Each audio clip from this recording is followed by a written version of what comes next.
Hello there, this is Kendo Nagasaki, Peter Thornley, the man behind the mask, and I am watching Cheap Shot Entertainment this afternoon and this morning and tonight. Hope you all join me. Bye!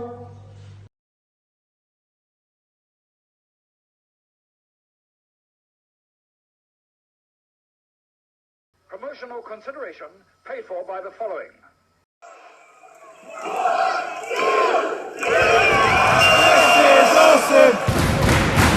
This is awesome! Hello and welcome, wrestling fans. It's that time again. It's Wrestlemania season, and 20 years ago today, Wrestlemania 20 came to you from the home of WWE WWF, Madison Square Garden in New York City, New York. If you haven't done so already, please do click subscribe and like the video. So should you do so, that would be very grateful. So this is Cheap Shot Entertainment. You are the Cheap Shot Nation, and we're gonna do a review podcast of WrestleMania 20. One of the it's around about the halfway point of really good set of WrestleManias. Yeah, they go all out for this one. As you can see, the tagline is "Where it all begins again," and that is because Shane McMahon had his son around the time of WrestleMania, so it was a big thing. 20 years since the inaugural WrestleMania. We kick off the show with the Harlem Boys Choir singing "America the Beautiful," as they usually do on a WrestleMania. They always sing the national anthem of said country, although it hasn't been outside of America for a very long time, I believe. I could be wrong with that, but I'm pretty sure it's just gone traveling around several states. Don't even think it's gone all 50. So yeah, it's 20th edition of WrestleMania. It does feature both SmackDown and Raw superstars. It had an attendance, a measly attendance of 18,500 fans, and considering that they get in excess of 70, 80,000 every year now, that figure just seems really, really low. It wasn't for the time, of course. The date, March 14th, in 2004. A pretty infamous year, actually. The Rock returns, Brock Lesnar, Goldberg both leave. Yeah, pretty infamous. And it was a staggering 5-hour runtime. First time for, first time ever, really, that they've gone over 4 hours. Theme songs are "Step Up" by Drowning Pool and "Touche" by Godsmack. And the game appears in the games. WWE 2K14, WWE WrestleMania 21, WWE SmackDown vs. Raw, and Day of Reckoning. And without further ado, we're going to go on to the first match, which featured John Cena and The Big Show. The first match at WrestleMania 20 featured John Cena and The Big Show. Big Show defending his United States Championship at WrestleMania. He's been on a bit of a tear recent weeks before WrestleMania. John Cena and The Big Show have been going back and forth, and it is a David versus Goliath story. Of course, John Cena was very young at this point in time and had just come up from NXT and was dazzling along with Batista and Brock Lesnar.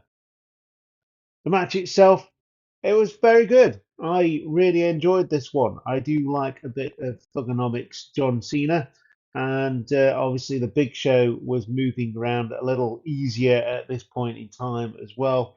And he was very impressive in his younger days because he could still move around like a big guy, but he could move around also like a cruiserweight as well. And he's sort of middling at this point in time, sort of gaining a little bit of weight, but he was absolutely devastating in his offense.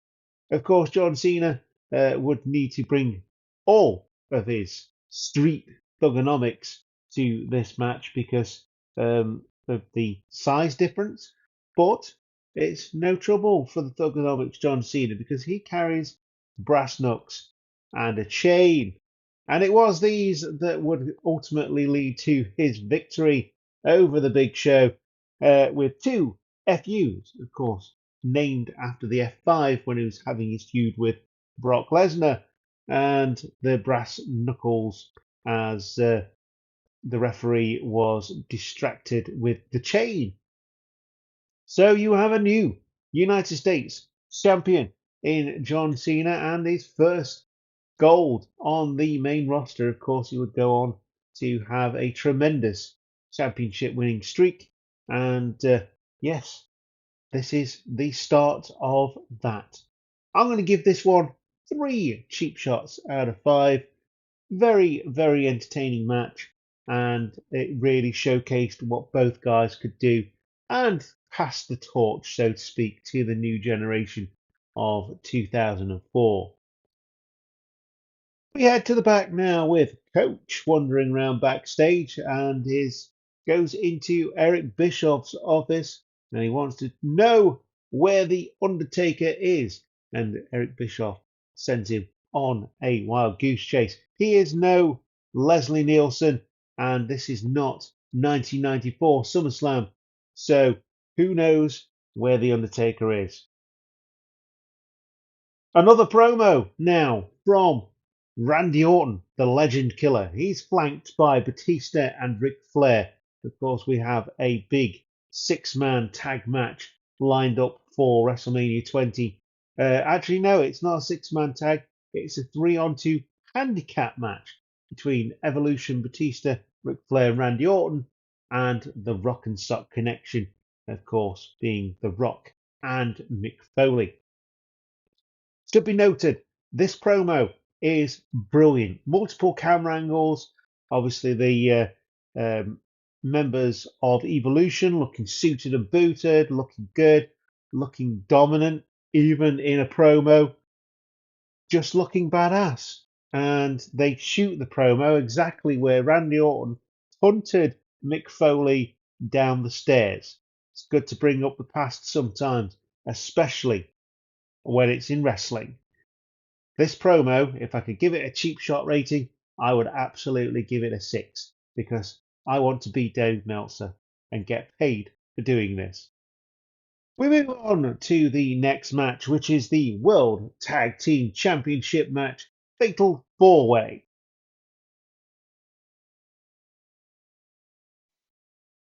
Raw Tag Team Championship action now as the World Tag Team Championships are on the line in a fatal 4-way match. It is Booker T and Rob Van Dam defending their championships against the Dudley Boys, Devon and Bubba Ray, La Resistance, Rene Dupree and Rob Conway, and Garrison Cade and Mark Jindrak, the youngest team in this match. There was a lot to keep up with here, but needless to say, there was lots of action for all 4 teams, with La Resistance being the main heels of this match. Sadly, Jindrak and Garrison Cade seemed like an afterthought in this match because they didn't really get a lot of offense in, and they're both really big, imposing guys. Of course, Garrison Cade no longer with us, taken too young by the same means as a lot of professional wrestlers, which is really sad and been brought to attention recently.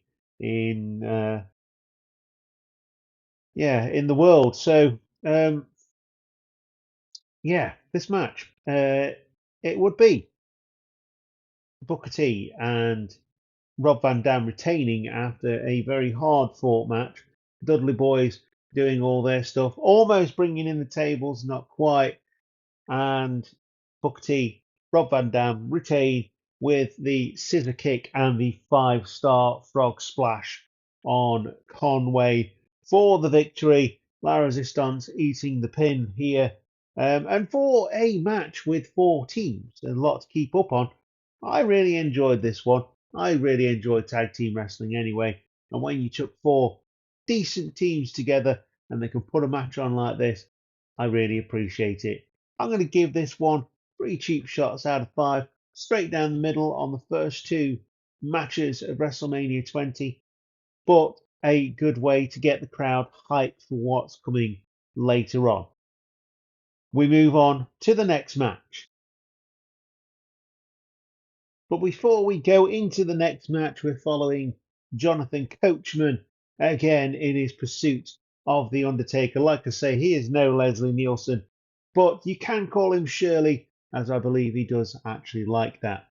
Now, he, on his pursuit of The Undertaker, finds Mean Gene and Bobby Heenan locked in a cupboard together, conspicuously with lipstick on their collars, flanked by Mae Young and Fabulous Moolah in what can only be described as some sort of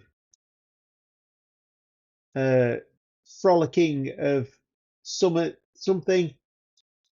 And we'll move away from that now and go on to the next match as Christian and Chris Jericho start a rivalry for the ages. Former best friends, now bitter enemies, fighting over the girl, so to speak, in Trish Stratus. Jericho believes that he is fighting for her honor. However, that doesn't quite happen in this match because there's a big twist at the end. So, to finish this match off, after lots of toing and froing, trying to get the best of one another through grapple holds and wrestling moves, Chris Jericho succumbs to Christian as Christian is nursing his eyes. He gets poked in the eyes.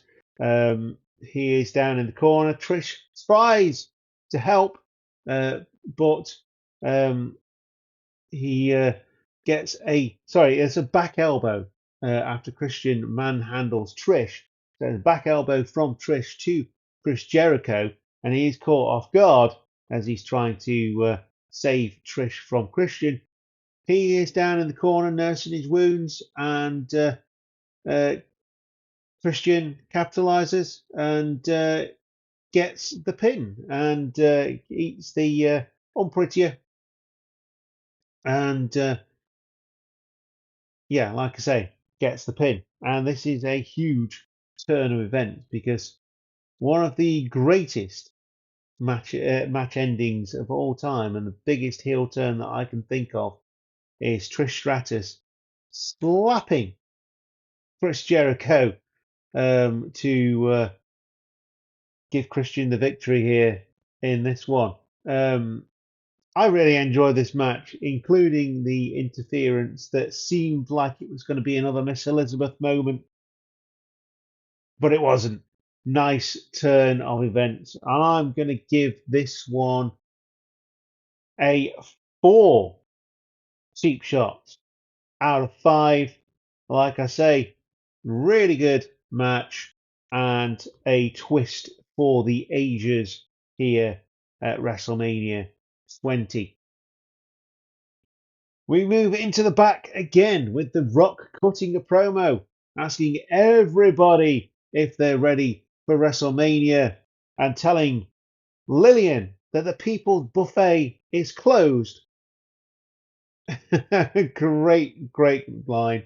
as Mick Foley looks on um, in the as a side character for this promo. Just let The Rock do his thing. He's really good. He's still really good. Back now, of course. I would say probably full time. He's on the board, isn't he? So yeah, really cool promo, and that leads us onto the 3-on-2 handicap match.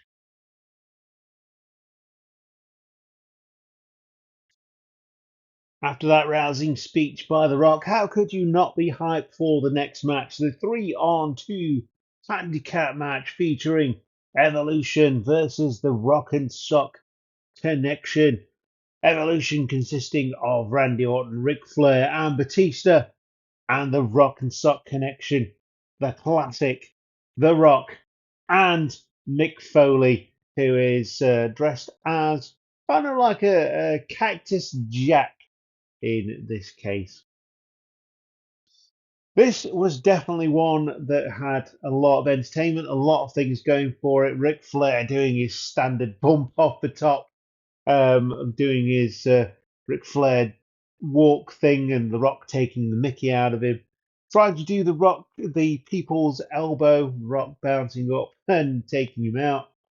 It would unfortunately come down to a numbers game. However, I think they chose the right team to win here over the popular choice, because Evolution were up and coming. Evolution were there all the time. The Rock and Sock Connection has been brought back for this specific moment, and uh, Rick Foley had been having a feud with Randy Orton. Randy Orton being the legend killer at this point in time, and The Rock had come back from Hollywood to help him out. And yeah, it was a really good, entertaining match. And it would be Evolution who would get the victory, with Orton going over on Mick Foley with an RKO after a double arm DDT and a setup for the mandible claw. And another legend is down from Randy Orton. Like I say, really entertaining match. Did everything it needed to do. I'm going to give this one a 3.5 cheap shots out of 5 as we move on to the semi-main events, the middle of the card, and obviously the main events coming up later on. But yes, really entertaining match, and it was also good to see The Rock back in the ring.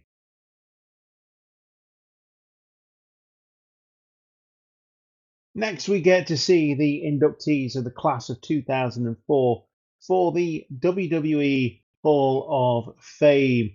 We've, of course, got Bobby Heenan, Tito Santana, Big John Studd, represented by his son, John Minton Jr., Harley Race, Pete Rose, the first inductee into the celebrity wing, Don Morocco, Greg the Hammer Valentine, the Junkyard Dog, represented by his daughter Latoya Ritter, superstar Billy Graham lifting barbell plates, Sergeant Slaughter the Sarge shares a birthday with me, and I've also started using his patented Cobra clutch in wrestling school as well.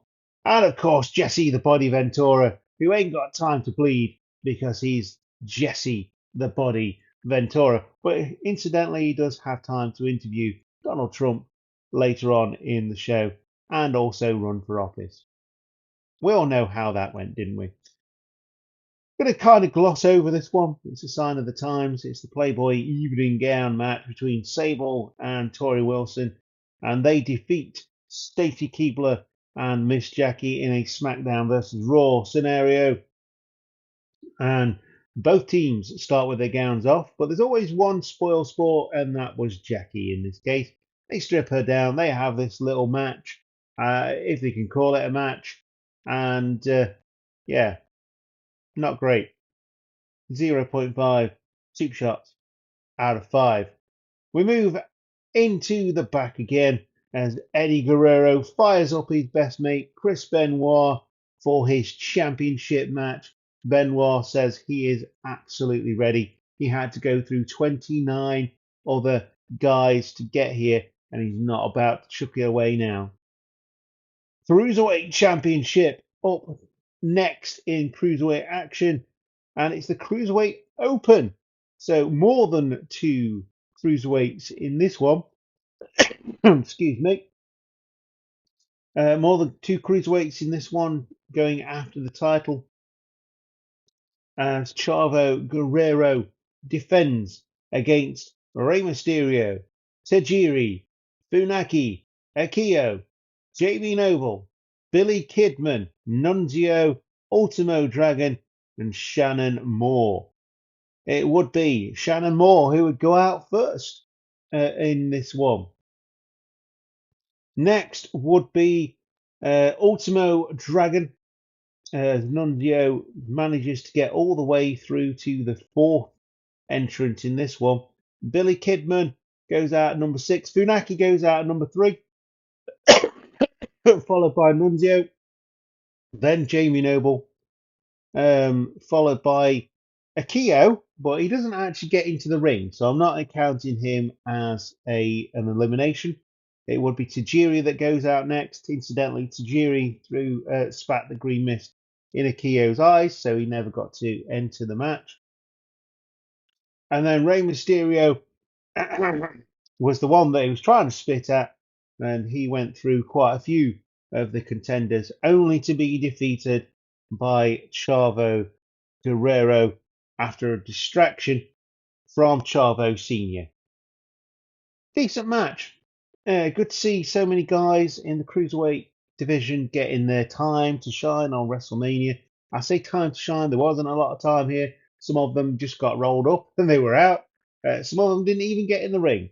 And it is a bit of a shame that they didn't get a bit more time, considering we had an evening gown match before it.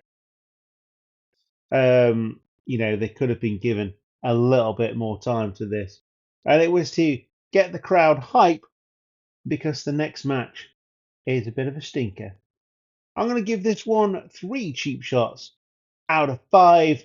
Really good match. Like I say, the distraction brings it down a peg and the amount of time they got to work. But for what time they did have, it was really, really good.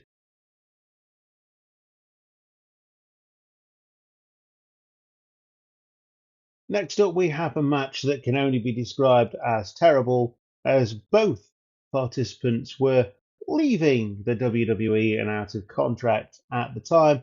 And of course, it was when the internet was getting big in professional wrestling and people liked to read dirt sheets and know what was happening before they spent hundreds of dollars going to a wrestling show where they already knew what was going to happen. Welcome to the modern era of wrestling. It is Goldberg versus Brock Lesnar. This feud has been going on for a couple of months.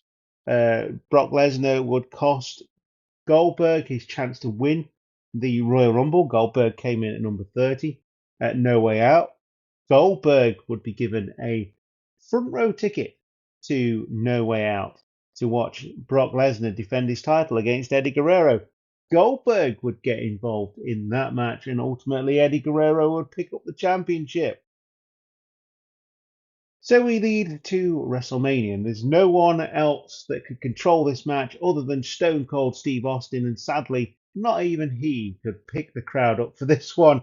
There was a lot of swearing and telling the referee, the participants in this match to basically go and do one. Yeah, I'm not going to swear, but that's pretty much what they said. Special referee, Stone Cold Steve Austin.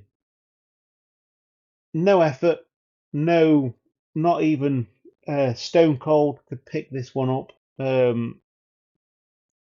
They put together a match that was boring, and obviously the crowd were on top of them, so they did get et up about that. But that is the spotlight. That is, if you're in the spotlight, you're going to expect to get trolled while you're doing it. It doesn't always hit the point or even make any sense. But if you're on that kind of stage and it's very much common knowledge that you're leaving, then of course they're going to be mad. But it's up to you. If you want to leave somewhere, that is your choice ultimately, and that's what both of these guys did. However, they didn't go out with a flurry, and both had the capability to do that with their backgrounds respectively, and they didn't. They didn't care. They were just gone. So I'm going to give this one 0.5 cheap shots out of 5. The bonus here is that both guys got a Stone Cold Stunner and Stone Cold drank some beer. Hooray!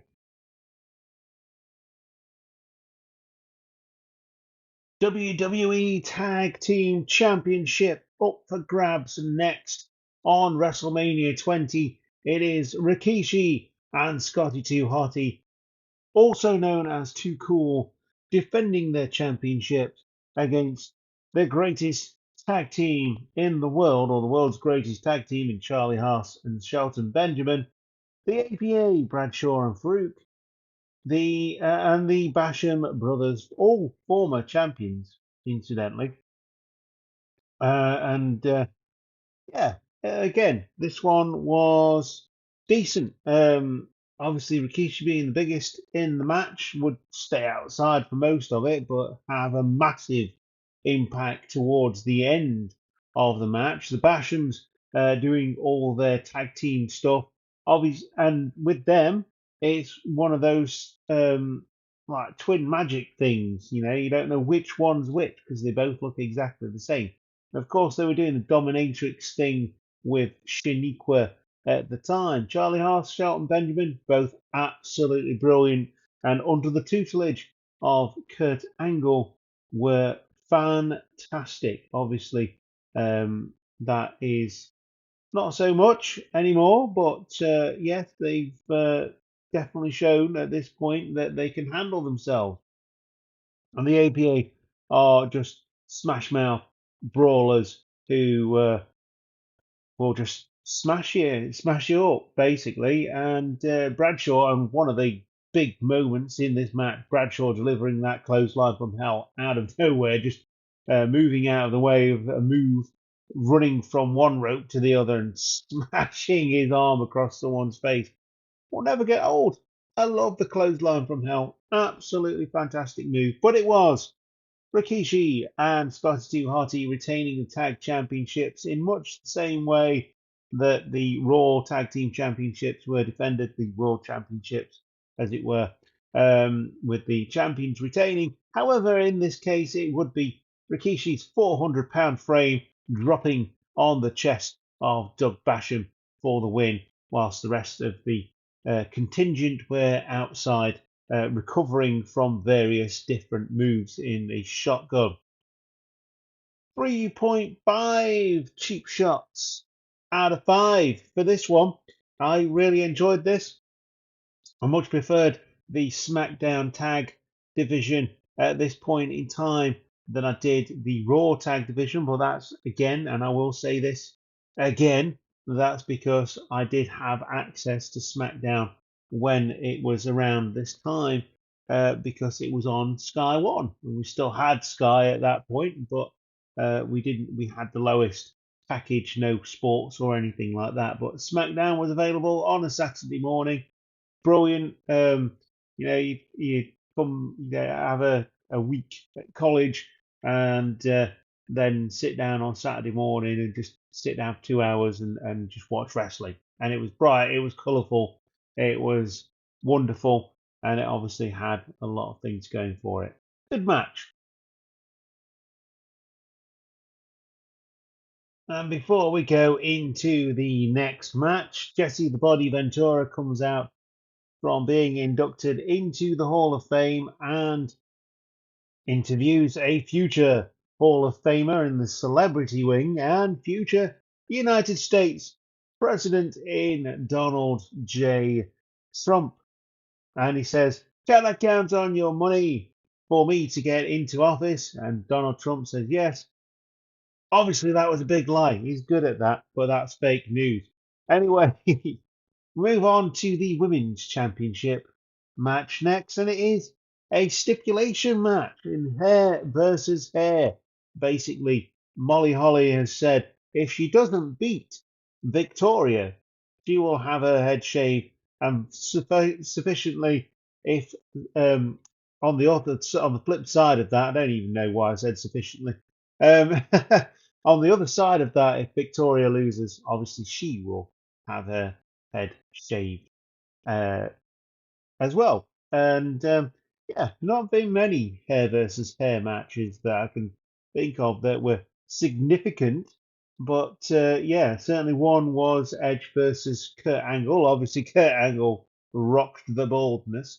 But yeah, Molly Holly would be defeated by a backslide pin from Victoria after a short but hard hitting match that was decent for what they had to work with, and did feel a bit for these two because they are ultimately very, very good at what they do in a time where being good as a woman in wrestling was not necessarily seen as a good thing. And it proves and it shows with this match because they didn't have a lot of time to work with. What they did is set up a match that had a stipulation and got people interested, and yeah, it was good. It was a definitely a middle of the middle of the scoring sheet for this one, but yes, a backslide from Victoria as she reverses what looked like Molly was either going for a submission or a dominator or some kind of gory bomb or something like that, and she loses and subsequently loses her hair as well. So I'm going to give this one 2.5 cheap shots out of 5. I think the stipulation added a lot to this. There's a lot of fighting out of things, gave you that little bit at the end where the loser tries to run off, tries to shave the other person's head, the winner in this case, in Victoria, Molly Holly was not having any of it. And yes, I've never seen a barber chair with straps for the wrists and the waist, but hey, that must be something that's in the WWE's in the WWE's warehouse somewhere. Incidentally, I would love to go into that place because it looks really cool. I've seen videos, looks fantastic. We'll move quickly on to the next match, which is for the WWE Championship. And the reason I'm going to do that is because Molly Holly is still getting her head shaved when Kurt Angle makes his entrance, which I always found absolutely hilarious. I thought they were going to sort of move to the back and have it shaved properly, but no, she carried on. She was going for about 5 minutes trying to shave Molly Holly's head, and it was great. Um, Absolutely surreal. Kurt Angle coming out. Oh yeah, I'm a really serious wrestler, but this woman's shaving this other woman's head with some clippers and a barber chair with wrist restraints. Oh dear. Right, brilliant. Anyway, so ultimately, this match, Kurt Angle versus Eddie Guerrero, who was defending his championship, won from Brock Lesnar, of course. Kurt Angle getting the um, championship shot by winning a Royal Rumble, I believe, on SmackDown. So yeah, it was cool. So yeah, this match absolutely fantastic. When you've got two guys like this, two veterans like this, who can put everything into a match, you know you're going to come out and it's going to be fun. It's going to be technical because Eddie Guerrero can, he could wrestle. He wasn't just like high flying and a luchador. He could actually do some really cool stuff. The lasso from El Paso finishing move, the submission move that Eddie Guerrero uses, absolutely bloody fantastic. And of course, Kurt Angle is well known as the two-time Olympic gold medalists. and also very, very good. But Kurt works the ankle quite a lot here. We know that he's going for the ankle lock at some point, and Eddie does fight it quite well, quite a lot of the time. Ultimately, Kurt Angle will smell the blood in the water, and this is how the match finished. After a back and forth contest, slow start, working up to a crescendo, Kurt Angle would smell that blood in the water, go for the ankle lock again, but from the previous ankle lock, Eddie Guerrero had loosened off his boot laces to get some air, get some um, looseness to his ankle, and yeah, when Kurt Angle went in for that ankle lock, Eddie Guerrero would slip out of his boot as Kurt Angle was wondering what the heck was going off as he had Eddie's boot in his hand.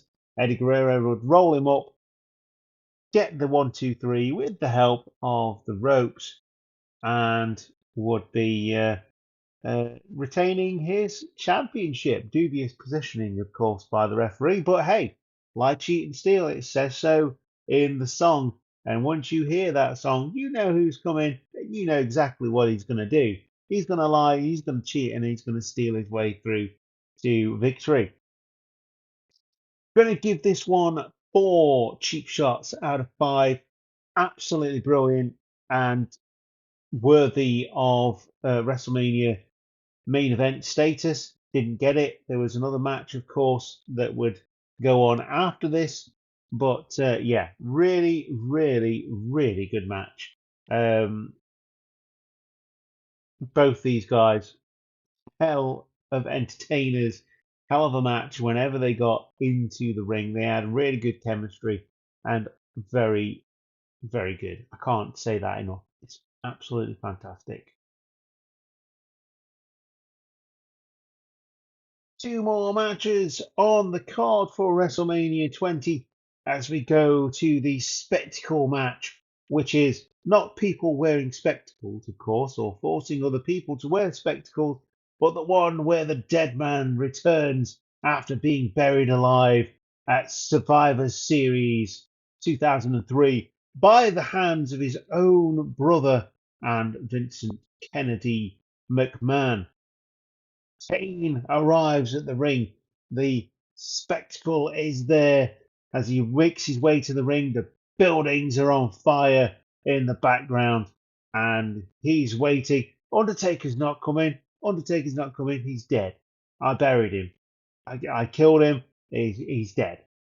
And then the gong hits just after the oh yes, and we know The Undertaker is back, but not back in the normal sense of back, but back as the original Undertaker with Paul Bearer, who incidentally is a real life Undertaker, which is I always found absolutely bonkers when I found that. But yes, this match is definitely more a spectacle than a wrestling match. Undertaker doesn't look like he's missed a beat. Obviously, he's been out for a couple of months, but doesn't look like he missed a beat. Starts off really hot and heavy, laying into his brother with the fists.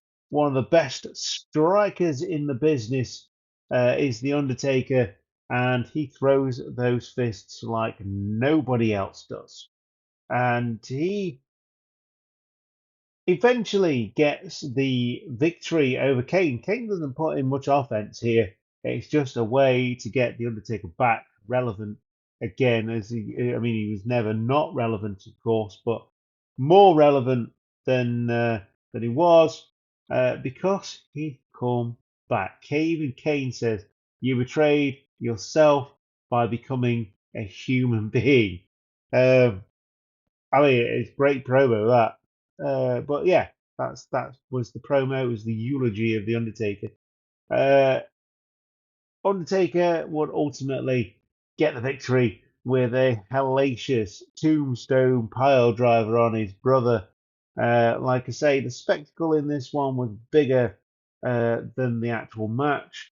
That being said, it was still really entertaining and showed the level of what is to come, although it was definitely not on par with the level that was on the way.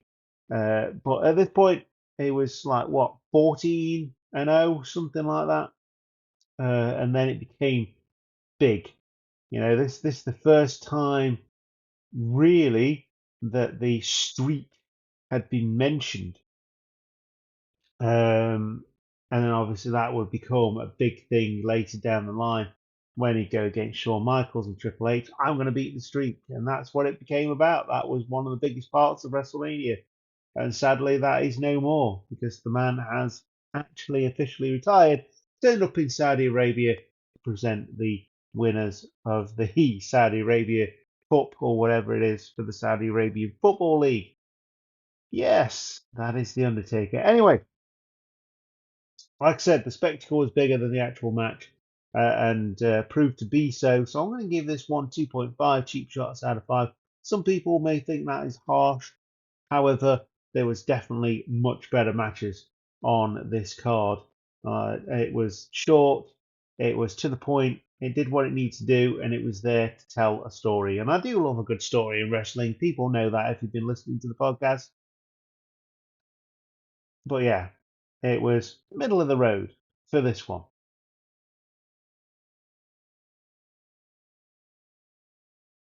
Moving on to the main event match now for the World Heavyweight Championship that is contested on the Raw brand only and was brought in because Brock Lesnar signed exclusively to SmackDown for the WWE Championship.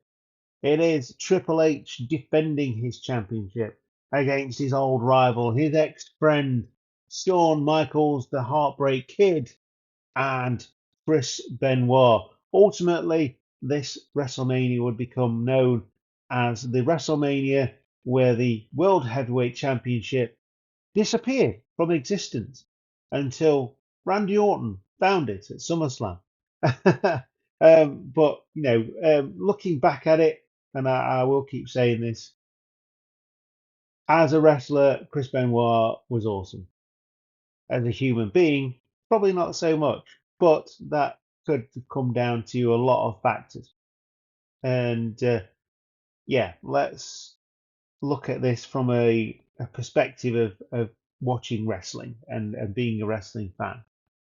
So, this match becomes more about Triple H and Shawn Michaels than it does about Benoit. They're sort of dismissing him as being the third wheel, even though Chris Benoit won the Royal Rumble to get the match in the first place.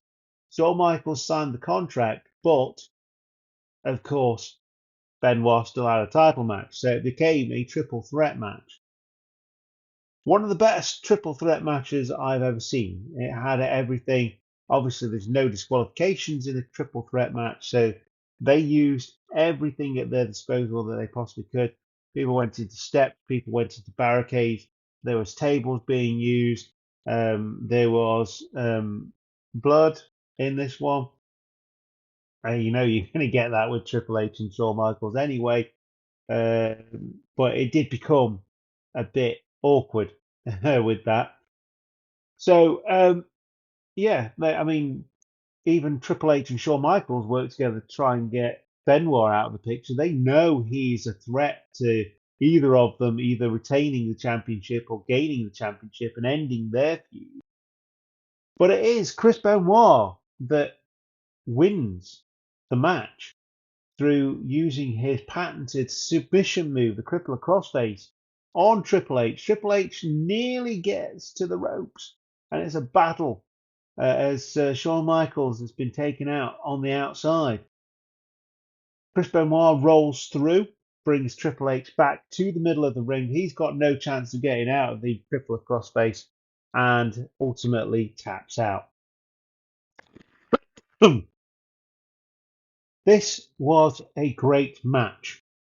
And like I say, looking at it from the point of view of a wrestling fan, Chris Benoit ultimately very much deserved this push.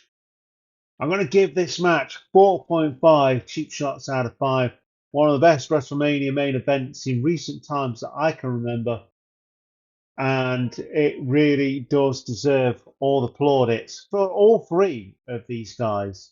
Shawn Michaels obviously coming back after having a broken neck. Triple H, just for being really consistent. He'd come back from a quad being torn. It's crazy that these guys can come back so quickly and do the stuff that they do. But, excuse me, it's great. It's such a good match. And WrestleMania 20, not the start of a really good series of WrestleManias, but really the start of the bigger WrestleManias. The ones where they get bigger venues, the ones where they try and fill football stadiums rather than hockey stadiums. So, yeah, that is. Excuse me. That is WrestleMania 20. Or 20, rather. Get that Derbyshire twang. That is WrestleMania 20. One of my favourite WrestleManias of all time. I've got it on DVD on 3-disc box set. And I've also got WrestleMania 21 and WrestleMania 22. Ultimately, I did watch this on the network because it was a bit more convenient than changing discs. But I do have them, and I still have them, considering that they're going to no longer be produced. And I'm definitely going to be keeping them now. We move on in 2004 to Backlash, coming in April. And yeah, if you've enjoyed the podcast, let me know. If you have any thoughts on WrestleMania 20, please leave them in the comment sections of the various places where I'm going to post this, on Spotify, on YouTube. And we'll just say thank you very much for listening. I've been Luke. You have been Cheap Shot Nation. And this has been WrestleMania 20. 20 years ago today, the World Heavyweight Championship disappeared and was found again at SummerSlam. Thank you, Randy Orton. Goodbye.